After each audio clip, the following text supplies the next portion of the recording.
Lost media is something that you hear increasingly about in relation to video games rather than movies, but it has in fact been a problem for the film industry in the past, and possibly with the advent of streaming will be again in the future, with an estimated 75 to 85% of all movies made before 1929 now believed lost to time, with as few as 11% surviving in their full form. Bizarrely, the biggest cause of loss was intentional destruction, with a total lack of care in how films were stored as a close second, because nobody saw the cultural or monetary value or point in keeping film stock once the film's theatrical run had ended.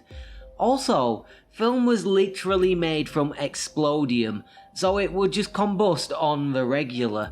This changed with the advent of TV and home video from the 50s to the 80s, meaning that most films from this period to now are in fact well preserved. This week's retrospective is, however, of a film that was believed lost in the mid-1970s before being rediscovered in 2017. The Amusement Park is a psychological horror by famed zombie director George A Romero. But before we get into reviewing the actual film, let's look at the backstory of just how this film came to be lost and then found. Originally shot in 1973 as a work-for-hire gig for the Lutheran Service Society of Western Pennsylvania, who wanted him to make an educational film about the problem of elder abuse, neglect and ageism in general. It is in fact the only example of work-for-hire that Romero did in his entire career.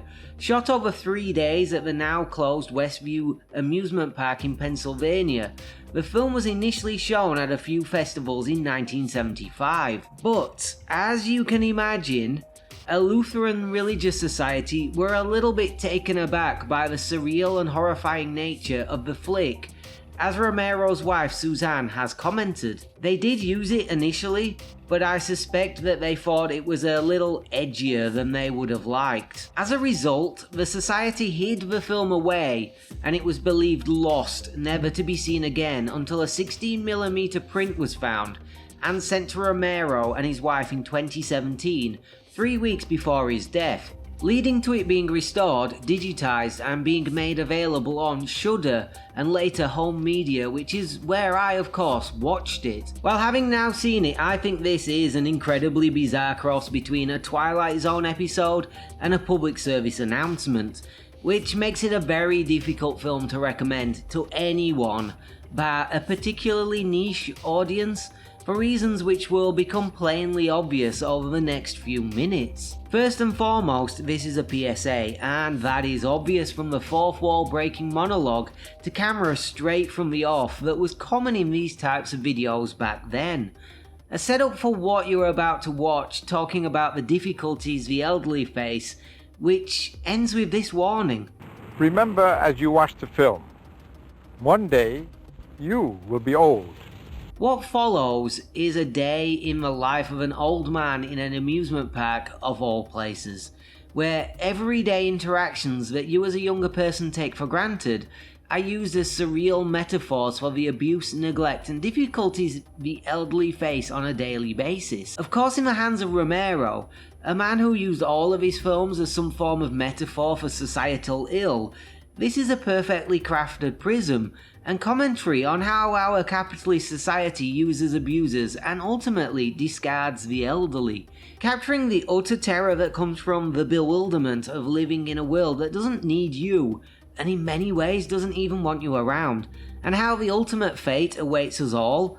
We all end up in the white room at the end of the day, and the only people who can change how the amusement park part of life plays out are us all collectively as a society. Nearly all of this is conveyed visually. There are, bar the opening and closing PSA monologues, almost no words spoken during the 54-minute runtime. The soundtrack is a confusing mess of sounds, both musical and spoken, all jumbled together like an attack on your auditory senses.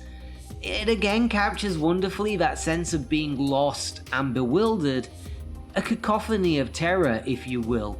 This day in the life story is then bookended with another to camera PSA monologue by the elderly gent played by Lincoln Matsell, an actor who appeared in another of Romero's films, Martin, which is also, weirdly enough, almost impossible to watch legally, unless you already own it on VHS or DVD, due to copyright and license holder shenanigans. Matsell gives a decent enough performance as a bewildered old man, and is, I believe, the only real actor featured throughout, with him signing off with a call to action of sorts, simply saying, "I'll see you in the park someday."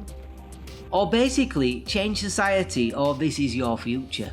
This is a fantastic oddity of a film, but I don't know if I could recommend this to anyone beyond film scholars and hardcore George A Romero completionists. That is because it isn't really a piece of entertainment, it is a PSA, and functions as a very surreal one that I can fully understand why the Lutheran Society just shelved it, because it's like nothing I've ever seen before. I described it earlier as a cross between a Twilight Zone episode and a PSA.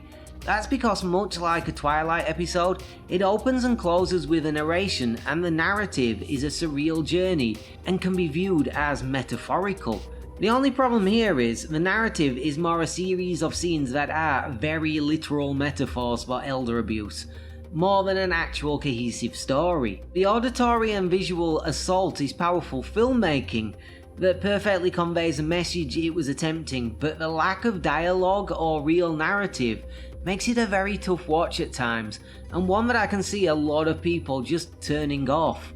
As such, it is one of those pieces of work that falls into the category of, I'm glad I watched it, and I will never ever watch it again, because it is fantastic for what it is, and important because of who made it. But when it really comes down to it, I watch movies to be entertained, and I can't even really say if this is a real movie or not. So, like, comment and subscribe and all that jazz. I'll be back next week with something more conventional than a review of an almost 50-year-old public safety announcement.